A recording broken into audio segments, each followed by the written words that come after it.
So I'd love Yeah. for you to use this platform to tell us, what is your version of relationship that's authentic to you? Oof. Oh, I love this. This is is right. so Happy fucked eclipse. up. Happy eclipse. Oh no, I'm probably gonna cry. Good. Ah, honey. It's very That's when you up. know it's good. You know it's That's good when you're right. crying. It's very up right now. Mm. I mean, I feel like I could come up with some words that feel like the words that I would like to use to describe the kind of relationship that I want. And the first word that's coming up is honesty and courage, and devotion, deep devotion. And I feel like I I'm like a power couple person. I want a person that wants to do big things with me. And that has big things going on with them that I get to do with them. Like I want to build together and make together, and yeah, that kind of partnership. And it's like I got all that Sag. I love my independence. I have a soulmate. I have 2 businesses, and so I want you to have your own life too, and for me to be able to have my own life and to still feel so connected. That the connection isn't lost because, there's insecurities or just feeling like if you're not with me at all times, I can't like move on with my existence. So it's just like also people feeling very just centered in themselves and know who they are, and support and love that about me. Yeah, those are just some things. Those are just some Not a Is there tall anything else? I order. feel like that's Like all that I've been is talking about lately. this is How's what that? we are sitting here on an eclipse, right? Of course it's Yeah. coming up for you. It's Yeah. hitting that part of your chart. Your Pluto in Libra is in Natalie is in the 9th house of Sagittarius.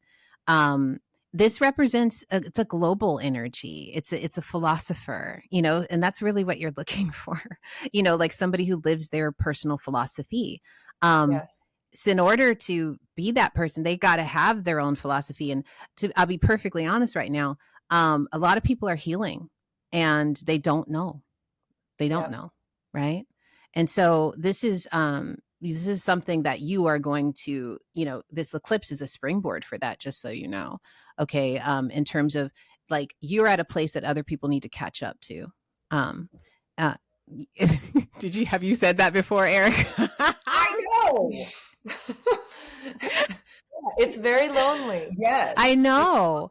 And I think it's also the piece of like, I'm here. Like I can see if you're not there yet, that's okay. But also like recognize I am where I am. Don't try to Right. make me not where I am because I'm here. I'm here.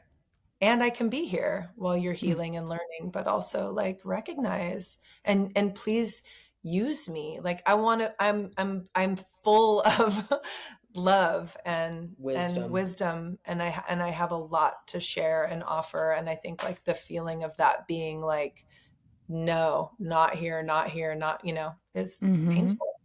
Yeah. Of course. Of course. Yeah. It is that is the teeter-totter of the Libra scales, right? Is that there is no such thing as actual balance. You're always somewhere, teetering more on one side, and the work and is the balance, right? The work is in balancing. As you go, because Libra sits in the middle of Scorpio and Virgo. And so in my mind, they kind of teeter between the two, because every sign is an evolution of the last one. You teeter back into that Virgo that wants things just so. Yeah. And then you teeter forward into that Scorpio that's like, let me get to the bottom of this, damn it. Like give me my intimacy. I've earned it. Yeah. Yes. And so this is the balance that we make. And this is why we seek partnership in the first place, Yeah. because after we've set up our lives in Virgo and just so this is how I do things. But then we go into Libra, and Libra is the seventh sign of the zodiac, and it says, now I want a partner to share this with. I've gotten myself together. Mhm. Now I want you to reflect back to me, and I want us to celebrate each other, Yeah. but right after that Libra is Scorpio. And that's when it gets grimy, yeah, because that's the real relationship. And so some people never make it past that. Some people never make it past that Libra. Scorpio is intimidating. And you, Natalie, your 10th house is in Scorpio. So that's the career house. That means that you share a lot of your intensity with us in a very public way. And so Yeah. I imagine anybody that wants to get into a relationship with you is already seeing your intensity already. And they're already going, I don't know. I don't know. Give me some time. Do I sit? Can I show up for that? Right. So yeah, Yeah. you need a power couple.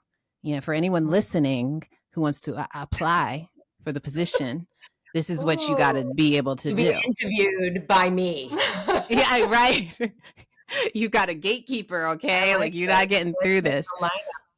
Well, yeah. And the more you share with yourself publicly, to be honest, Yeah. Natalie, we've talked about this too, I think, in Yeah. previous readings. The more you share, the more you can align with that person, the more you actually put that Scorpio, that out there, that intensity, that authenticity. Mm. You are, because you have Uranus in Scorpio in the 10th house, you surprise people with your intensity.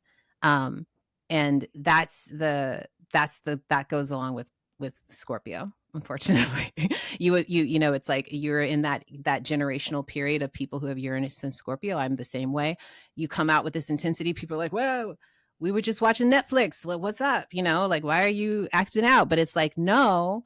So I was in the movie, and don't Yeah. you know? Weren't you watching that and then It, completely taking the movie into your whole being, and then now we're it? Like that's what I'm saying. Like, you get don't do in that here with me. Yes. in Get in here. here with me. Uh-huh. Yes. And Gets I getting deep.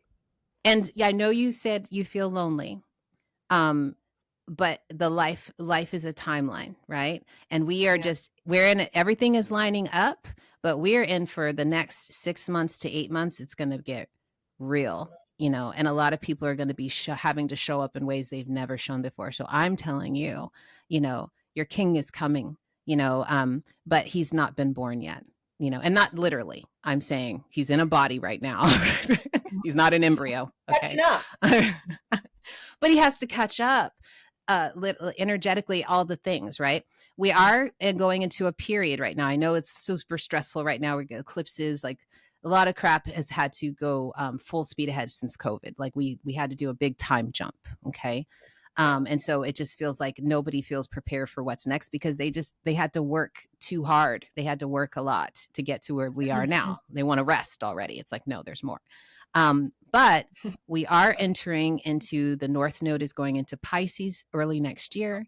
And the North Node represents the soul purpose and what gives us meaning. We each have an individual soul purpose and an individual North Node, and so does the planet. So the entire planet's North Node is moving from the sign of Aries right now, which means it has been for the last 18 months or so, of like what gives us meaning is ourselves and our own identities. And you can probably see this in the way that people have been like, do not mess with my time, like I'm doing me right now, and just learning about what makes them happy and who they are and their authenticity. And I know that that's been probably challenging for you, Erika, because you're a super Libra and your comfort zone is actually becoming what the other person needed in order to, so you had to step out of your comfort zone and say, this is actually who I am and I have to stand in it, and it sounds strange for those of us who don't have a lot of Libra in our charts to be like, what do you mean being your authentic self is uncomfortable?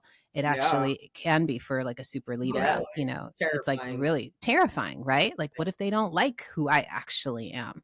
Right? Yes. It's every Libra's Yes. worst fear. Worst nightmare. So, but what I'm saying is that this is the time of authenticity, and Natalie, this is like why you came out of the gates, guns blazing at the beginning of this year. It's like this was your time, and so this is a story we're on. This is a storyline. We're on a certain page and we cannot get to the next one.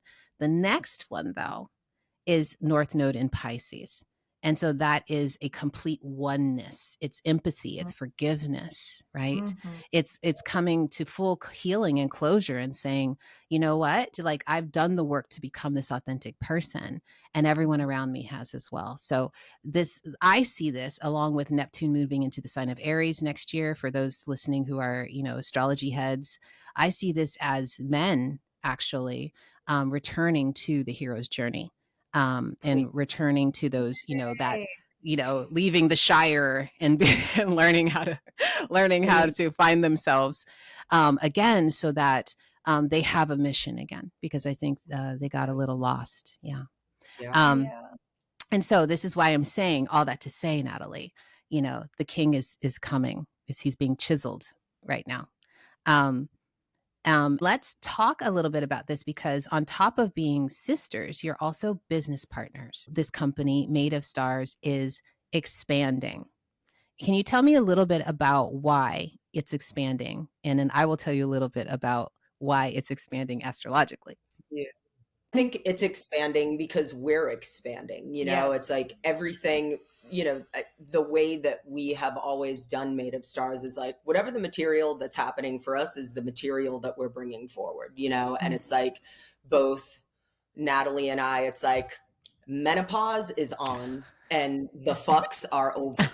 And like we, and also like really noticing a lot of the really powerful space that is, and like how we have had to, I mean, thank God we always line up, even with like whatever the age difference, but it's just like we're really noticing this call to again continue to use what we're finding in our own partnership and in our individual experiences as like the material that we have for women, which is like, okay, so for the first time in our female life, our whole purpose is not to make another person or produce a thing.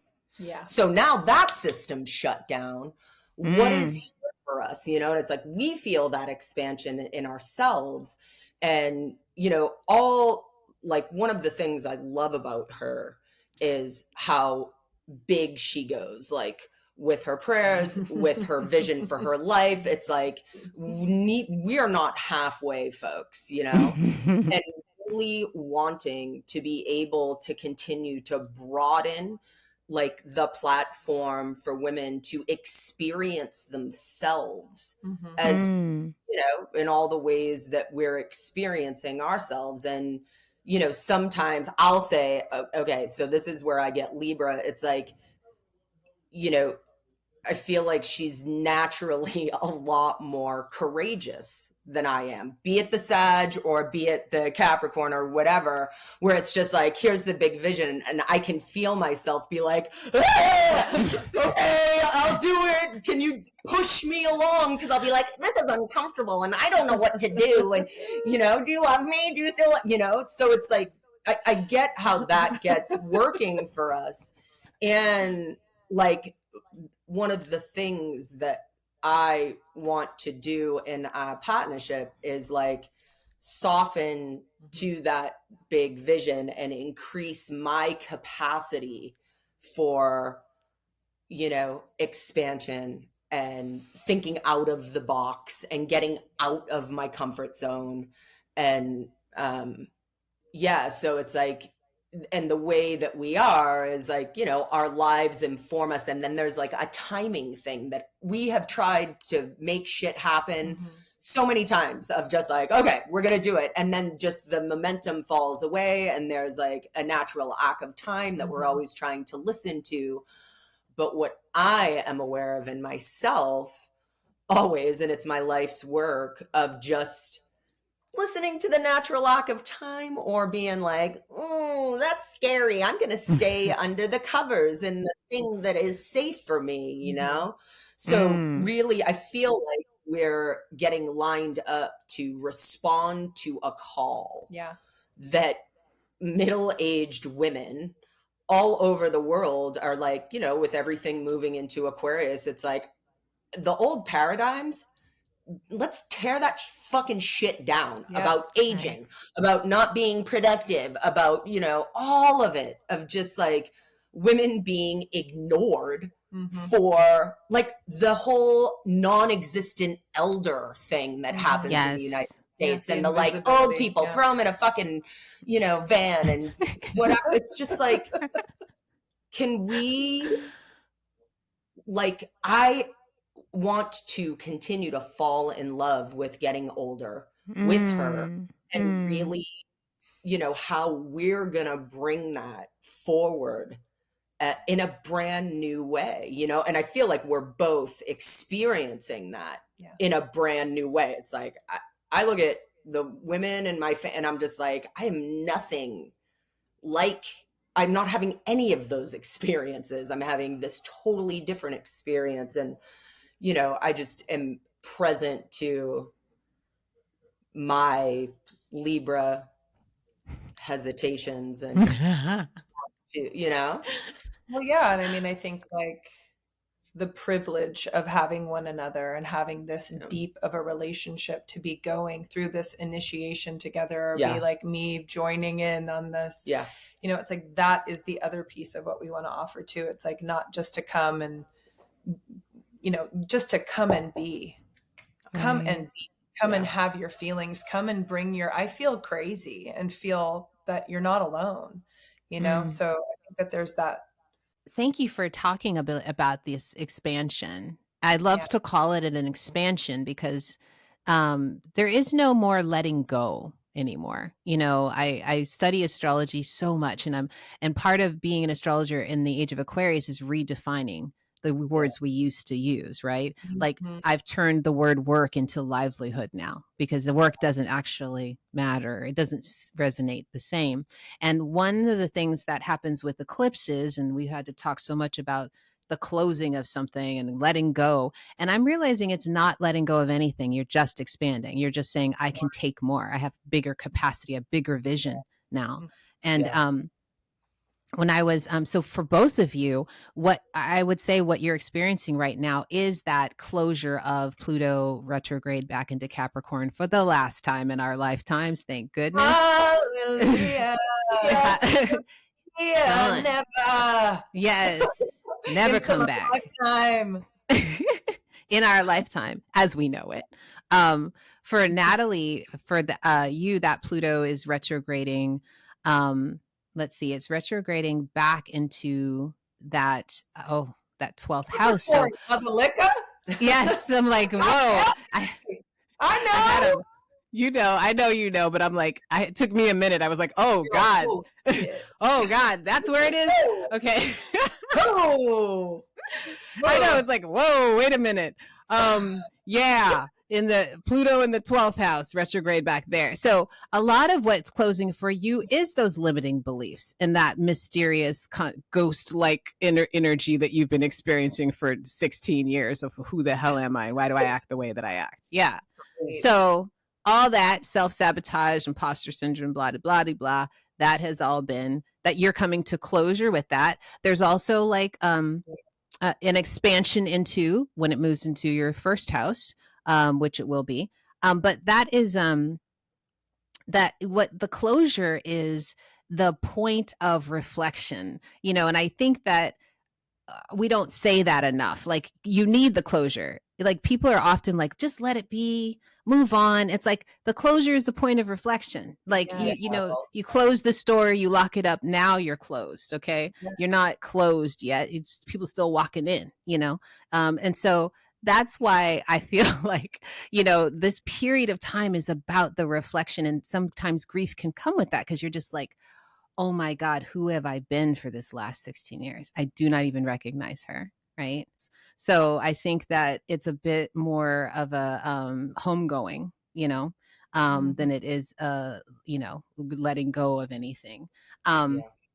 And, you know, and that reflection time for Erika, I know you know this also, that Pluto is back in that 6th house. So you can definitely look forward to not working so damn much and working so hard. Yeah. I want that I mean, too. Yes. I mean, now, granted, I'm looking at your chart that Pluto was in the 6th house for 16 years. It did cross your Jupiter. It crossed your natal north node. So you got a lot done in terms of your purpose in life and your Yes. and meaning and your and the career that you wanted to have. Like there are so many things, yes, that you did it, but you did it. It was like a workhorse doing it, right? And Yes. so what I'm seeing now is like now you can be at ease. Like, yes, you can, you're always going to work. That's you. You have Yeah. Jupiter in the 6th house. It comes easily to you. It's in that's it. That's just the way it is. Okay. I can't Your help north myself. node. You can't sign help is it. Ian? What What's sign is that? her What sign is her Jupiter in? Capricorn. Oh, hey. Yay. That you guys connect a lot because of that stellium that you got going on. And her Jupiter's in Capricorn, which means she brings a lot of luck to all that stellium. And my But Jupiter, Oh. which is good. I feel like that's good for us. oh, well, it is. The two of you, I mean, I'm going to get into this in a minute. Like you talked about soulmates. You absolutely are. I'm going to talk to you and how you are soulmates and what that's about. I Um, bet. this north node, though, that Erika has in the sign of Capricorn, also in the 6th house of productivity. Those things, it's like those boxes got checked off in terms of like, I imagine, and maybe if you can think back 16 years, I know sometimes I can't, like there was a frustration. Where you are now, Erika, is where you've always wanted to be. And Yeah.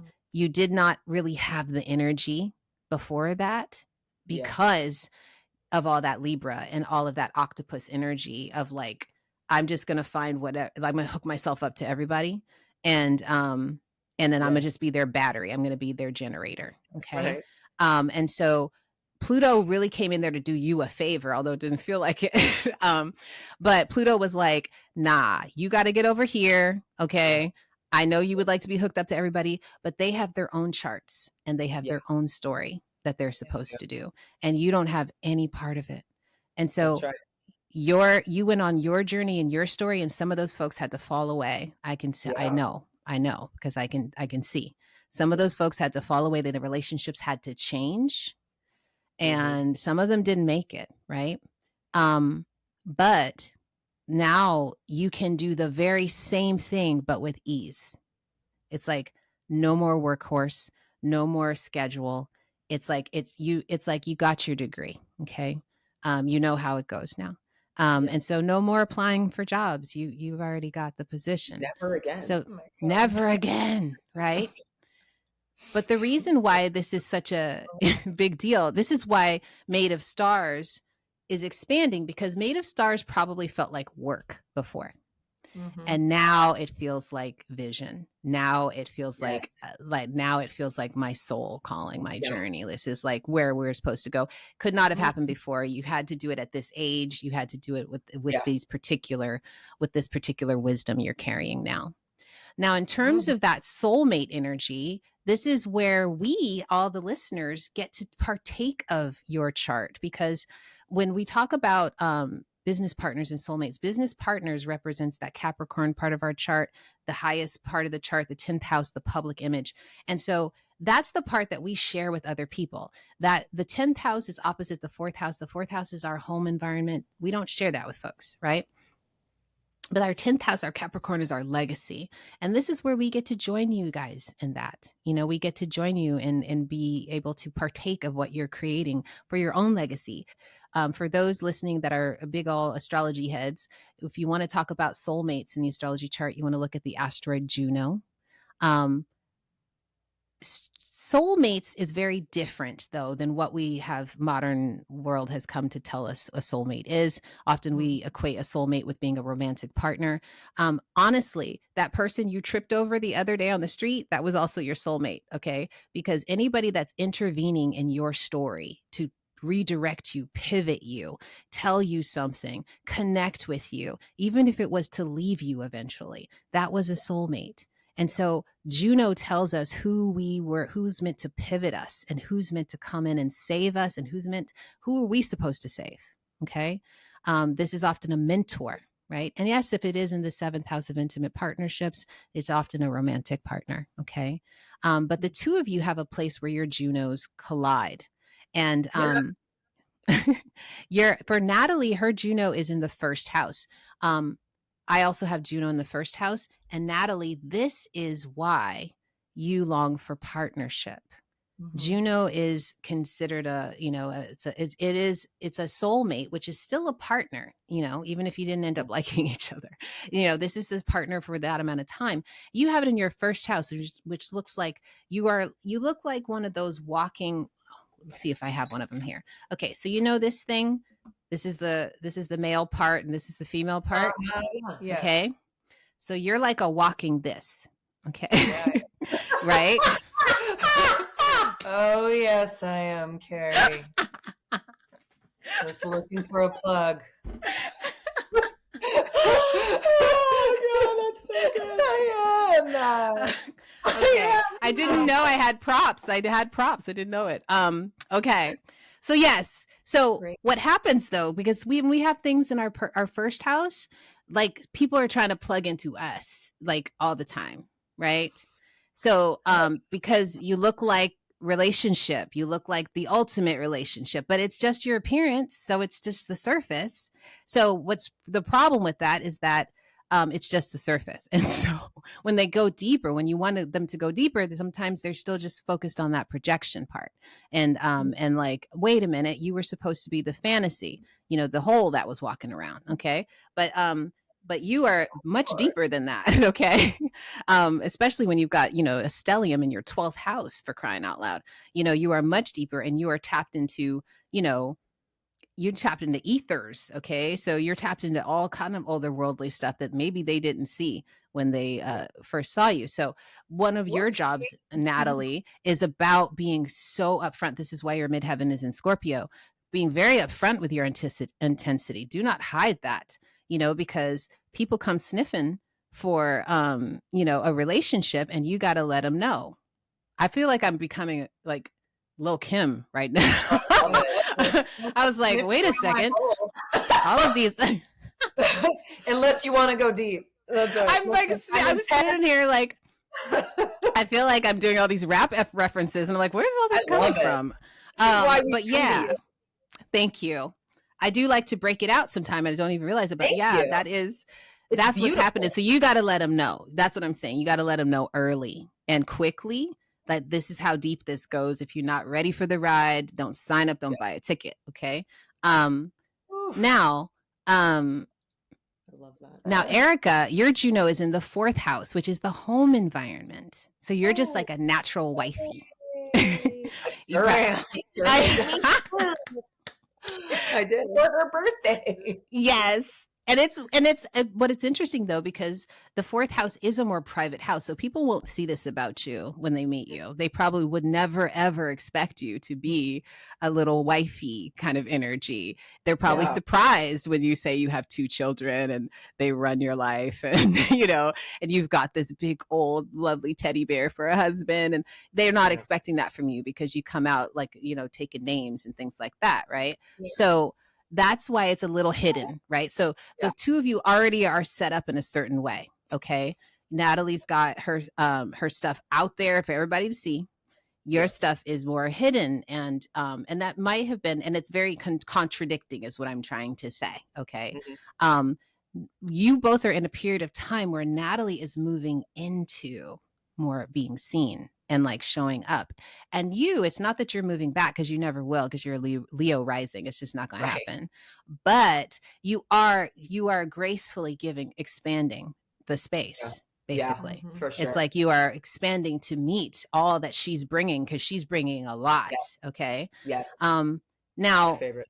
Your Juno, you have a lot of your Junos in aspect to each other is really beautiful. Your Juno is an aspect to Mercury, which represents your communication. This is why the two of you probably can just talk forever and just talk about anything, and even talk about like telepathically or it's almost because it's a soul connection, which means you're even bringing in others from other lifetimes with each other.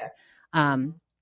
So there's an intimacy that's already established, which allows you to go very deep with your conversations immediately, which is probably what happened when you met each other with pole dancing, because that's a very intimate thing, and you guys dropped into it right away with each other. Yeah. Now your Juno is also in a lovely aspect to Saturn, which I think is fascinating because this is the discipline that's needed to get something done. You know, a lot of times people will see a Juno in aspect to Saturn and be like, no, that means, it's challenges and obstacles. But you have a trine to Saturn, meaning it's actually quite easy for you to be in business together. Saturn is Yes. that business oriented Capricorn energy.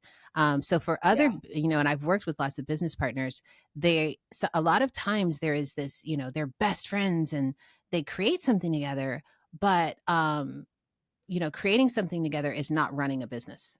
Right. Running a business is the day-to-day partnership. Yeah. And so that doesn't always work because they create great visions together, but to raise a business is like raising a child. And so there is like a whole other set of skills that's required. Now you also have a wonderful conjunction to Eros, which means you two are lovers. Okay, you're like very passionate about each other. Okay, Yeah. and you probably get upset if other people have something to say about her or vice versa, because then it's like, wait a second. If you would dare. Yeah. Well, you're like, no, nobody would ever do that. Are you But kidding me? there's a passion for each other in the sense of, this is my soulmate, this is my person. Yeah. And it's beautiful to see. Now you do have one square in an opposition to your soulmate energy. And that's an aspect to Jupiter. And the way, it was interesting that Erika, you mentioned about how she brings you big ideas and they're sometimes bring you to the edge. And that's the square to Jupiter is about. Oh, wow. Okay. It's that kind of like, she's asking me to expand what I formerly thought I knew. And what am I going to do? Who am I going to be? Right. Sounds like exactly like that too.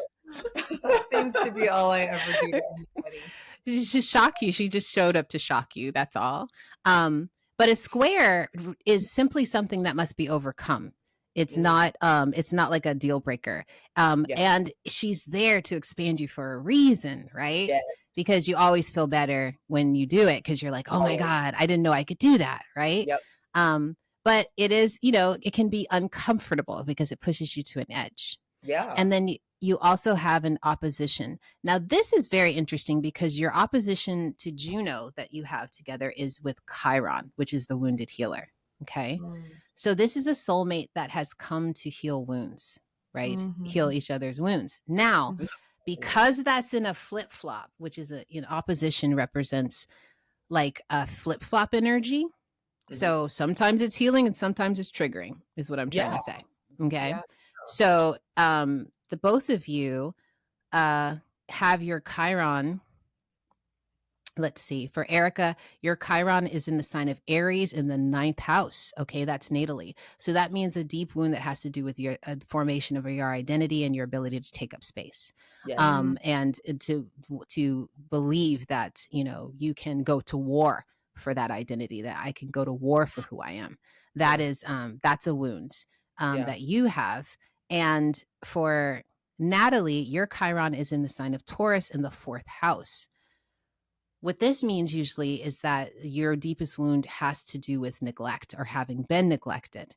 And because it's in the 4th house, that's in the house of the home environment. It's not a mistake that Erika's Juno soulmate energy is natally in her 4th house. It's like she's given you a home in order to feel safe. Aww. But it's a home that you feel you healed, but you're also getting triggered at the same time. It's like, okay. And I often say like relationships are just safe places to get triggered, because, so it's like.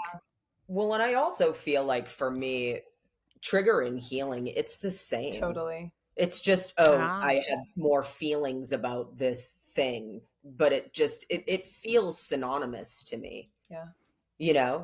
It's like any material that I have had the pleasure of metabolizing because of her. It's like, I know always it's never about her ever. Like, it's just like, oh, I get to do this thing. Like I'm having these feelings and it's just a part of, I think, how I've grown being in relationship with her, you know, and especially with my Libra stuff where I'm the fucking neediest. Like, am I your special one? It's like, it's all I, you know? Yes, yes, you Yeah. are. And she's very benevolent with that. You are. And really just that happens enough where, you know, I think now that I'm 52 and we've been together for 20 years, it's like, I believe her now. Like, I don't have to, you know, and when that does come up, what I know is like, oh, that's mine. Yeah. And Right. the trigger is the healing for me with her.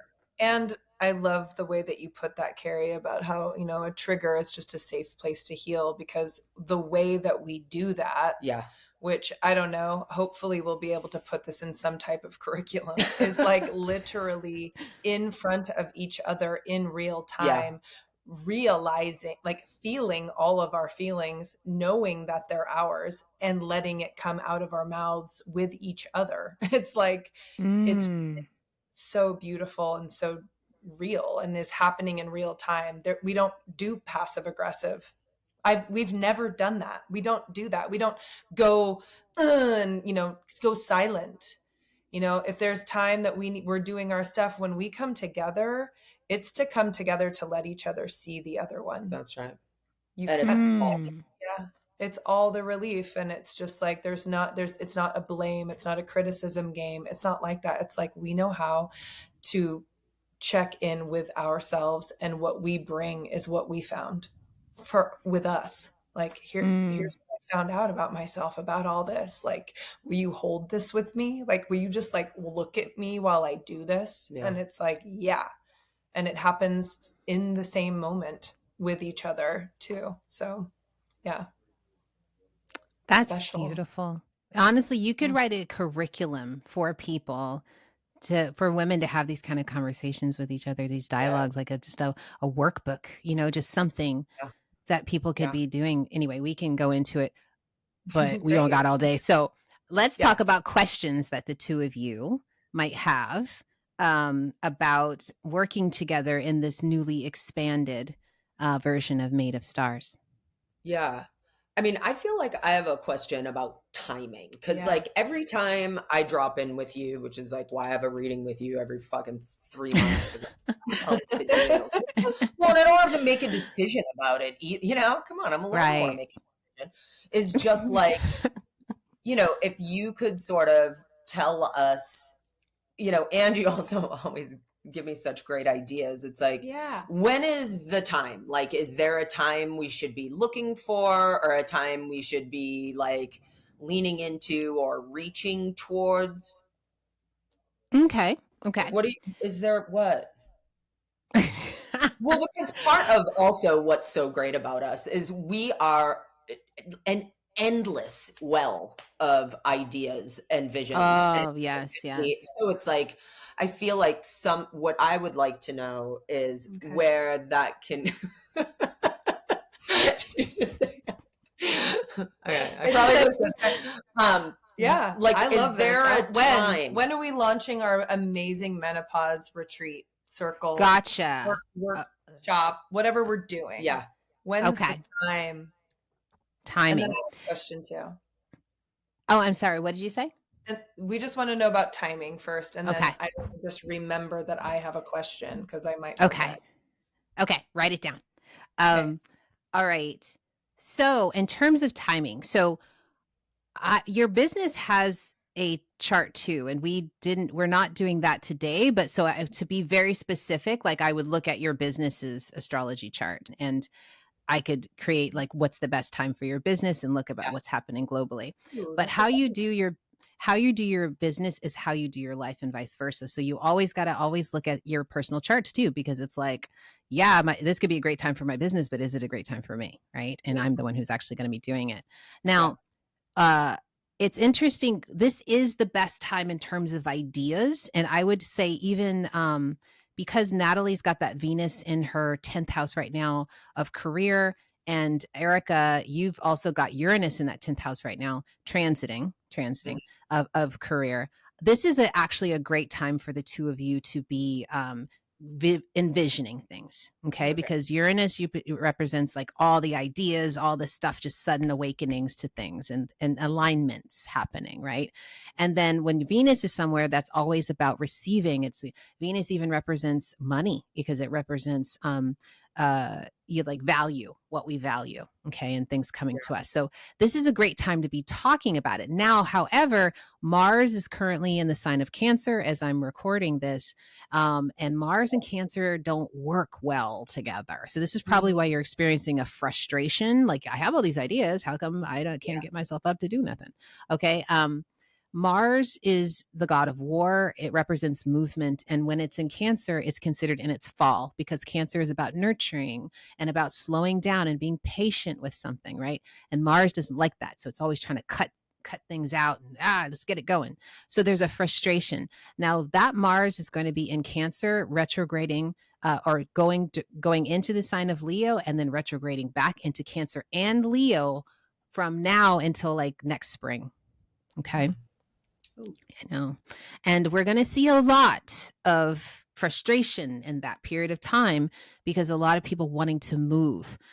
You might think back to, I think it was 2022, the fall of 2022 into the winter 2023. We had Mars was in the sign of Mercury and perimenopause brain. Mars was in the sign of Gemini retrograde. Now, Gemini is not Cancer. It's Cancer represents slowing things down and nurturing. Gemini represents ideas, and communication. But at that time, I remember everybody was trying to launch stuff and nothing was happening.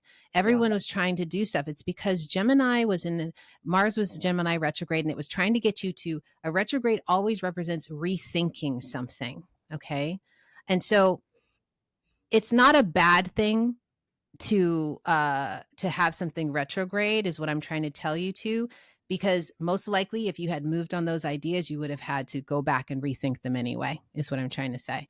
It's like a surgery. You would have had the surgery and then there was some complications. You'd go back and get a botched surgery, like redo something. So it's better to have that reflective time of like, you know what, maybe tweak it over here, do a little bit like this. So use your time right now until next spring to go over each of those ideas and really lay it out. You know, Natalie, you'll be very good for this as the Capricorn of the group, okay? Because Erika's just going to generate. She is just a generator, okay? And she's just going to fly around and be like, well, what about this? What about this? And your job is to kind of ground her, use that Capricorn sun, also use that Sagittarius moon. You know, that's like you put the fire under the belly. The Sagittarius moon is one of my favorites, I have to say. Thank you. You're welcome. It's one of my favorites because it's like a slow burn moon. You know what I'm saying? It's like, it's not all out here like Aries, like just like, I'm just put all my stuff in the street, right? Like moon in Sagittarius is like, we're going to do this. We're going to pace this out. It's still going to be fiery. It's still going to be good, but we're going to pace it and give, it's like good R&B, like good R&B music. Okay. Baby. Oh, yes. So that's what we're talking about here. Maid of Stars is expanding, but this is a crucial period of time for you to completely go through your ideas and make sure they hit. Now, because Mars is going to be in Cancer, this means that you're going to talk about, does it emotionally hit? You probably have a lot of great ideas and you've been doing this already, so you're probably looking back and going, well, that worked before. So let's do that again, right? Or some version of that. Yeah. Mars in Cancer tells us, like, take it one step further, is it going to emotionally hit, right? Yeah. Your audience, okay?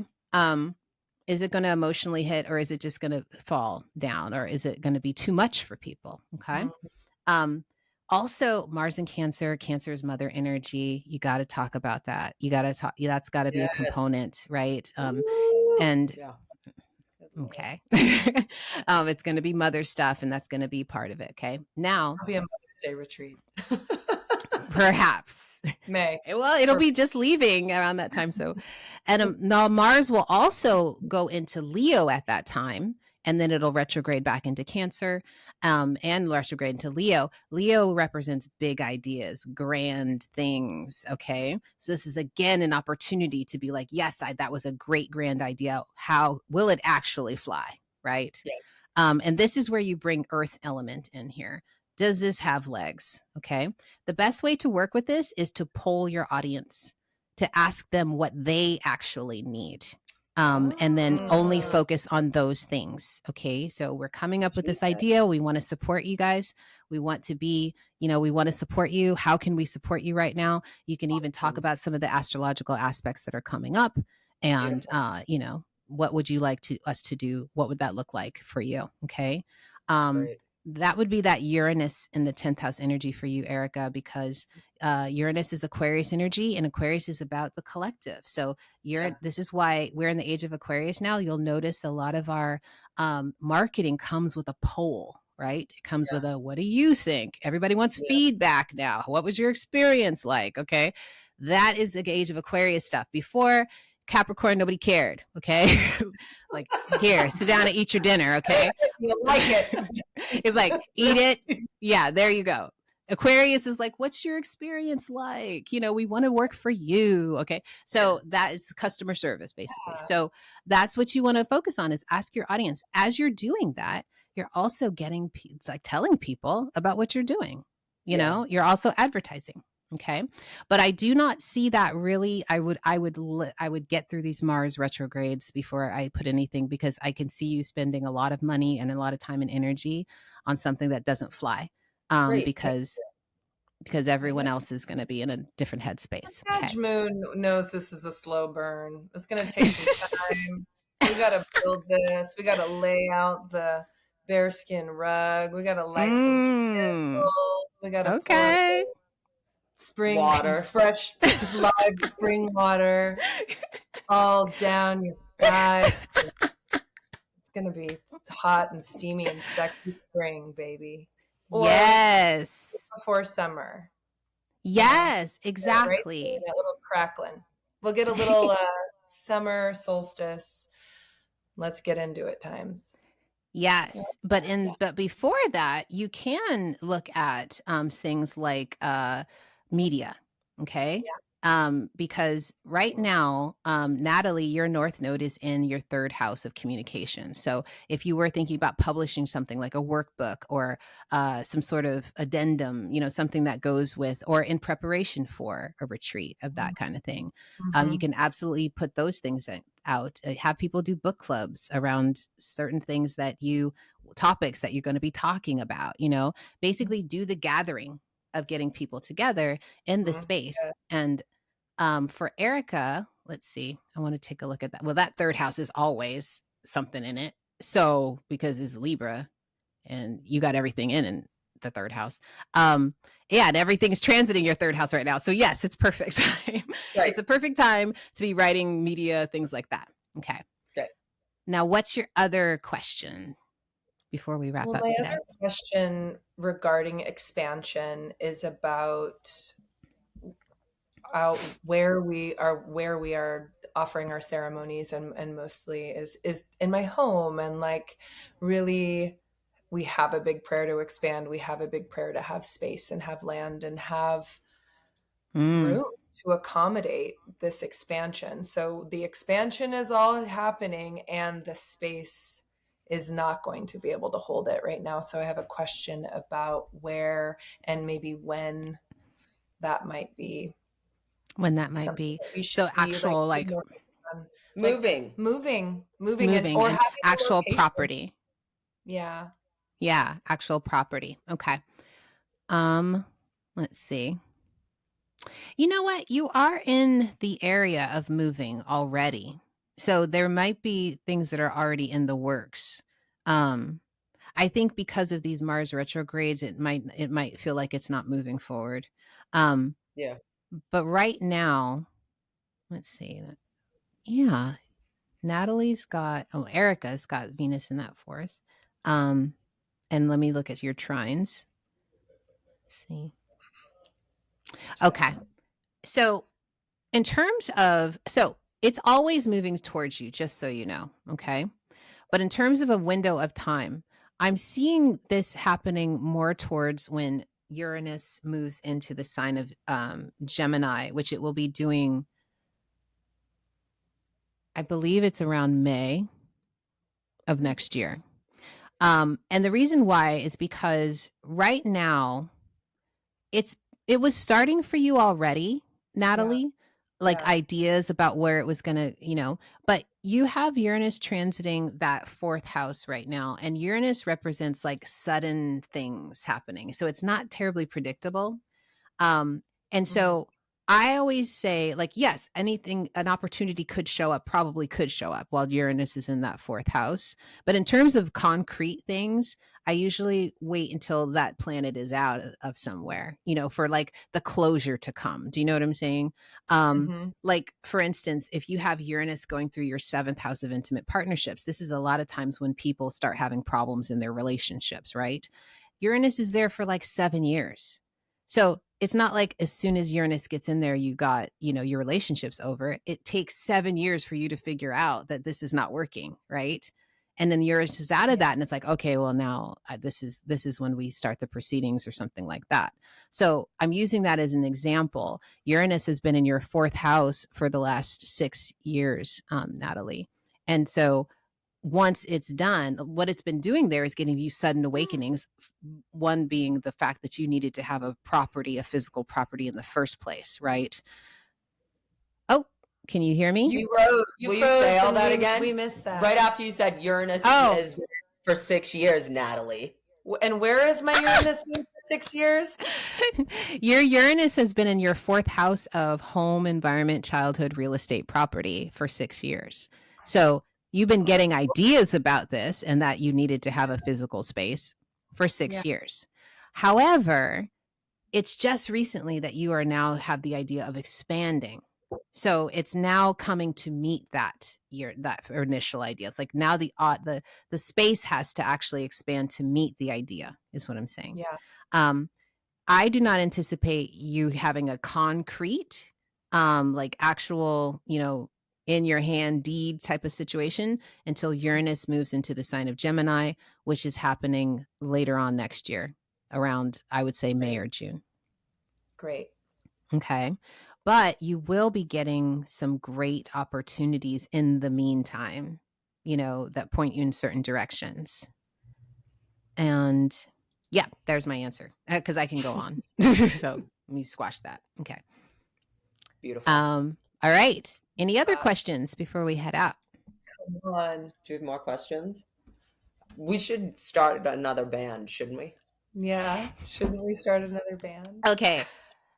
Shouldn't we? We shouldn't start another band. Shouldn't we start another band? We're going to start another band. Okay. What should we do? Oh my God. I love this so much. Okay. Okay, good. That's your fifth house lit up. Okay. So who started this? Natalie started this, didn't she? What? The new band idea. Oh yeah, it's always me dragging her back. Okay, I'm sorry. Ideas, no. Okay, no, because I'm looking at Jupiter's in her fifth house. Yes, fifth house is the performance house, so that's why I was like, oh, Leo. that's what she did it. And it is, yes, exactly. And Jupiter right now is in the sign of Gemini. It's in your fifth house, Natalie. So that's why I was like, Natalie came up with the idea because Gemini is the ideas. Okay, so anyway, yes. Now, this is the perfect time to start a band. Yes, and this is the perfect time for you to just follow her lead, Erika, because my favorite thing to do. Yes, because nothing's transiting your fifth house right now, and to be honest, you have Neptune natally in the fifth house, which means you are often confused about how to go about doing that stuff. No, not just in general, but you're confused. I get very overwhelmed where I'm just like, oh God, I don't even know where to begin and what we should do and who do we call and where are my ideas? Yeah. Gotcha. Well, you follow her lead. Great. But just put her on the stage, Natalie. She does. You probably know this, right? You put her on the stage, she knows exactly what to do. Yeah, it's Totally. It's the before and the after that's confusing. right? Get her Once out she gets there. on the stage, it's like, oh, who are you now? I'm not confused about anything. Okay. Yeah, No. that's right. Yeah. And Great. also, I will say one thing that I think there's some sort of concert series in your future. Yes. Well, we know for sure one of the things that we want to have a show around is to celebrate our 20-year anniversary next year. So we want this to be our big coming debut. We're coming back out to celebrate our 20. Oh, Yeah. And we're oh, going to I sing a love that. whole bunch of amazing duets. Yeah, it's our anniversary, and what we want for our anniversary is for everyone to watch us. Really, Sounds good. True. That's pretty much Yeah, what we an don't want to anniversary is for. Yeah. Yes, no shame in that. The two of you have created something amazing, and it's only expanding more and more and Yeah. more. So I feel like everybody that's listening, if you didn't already know about Erika and Natalie and Made of Stars, you will definitely know about them very soon. Consider this your original tip off. Definitely right. get on their mailing list, definitely listen to their podcast, definitely patron their 5 million businesses that they have. They are very much going to be a part of your life very soon. And so I'm really, really excited that the two of you have moved into this part of your charts. It's a joy for me to witness. And thank you. Thank you. Karrie. Thank We you, would Karrie. be lost without you. Seriously. You're so magnificent that you're doing this. It's so helpful. Yeah. It's so incredibly helpful. You're so gifted. And thank you for all the ways that, you just like the you in it is really the most brilliant thing, like the little Kim pieces and the Karrie, it's just like more pleas of how your delivery system of this particular information is so pleasurable and so accessible. And so enlightening. Yeah. And just, I feel so energized and juiced up and excited about my life every time I have a session with you. And thank you so much for all of your guidance and wisdom, and just your whole deal is the best. Yeah. Thank you. Thank you. Your whole deal is the best. My whole deal is the best, everyone. Like, thank you. I received that wholeheartedly. Good. Thank you too. Thank you. Love you so much.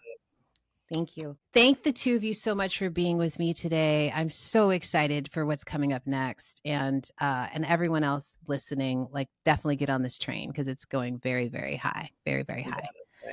Thank you for being. Love you. Thank you. Love you.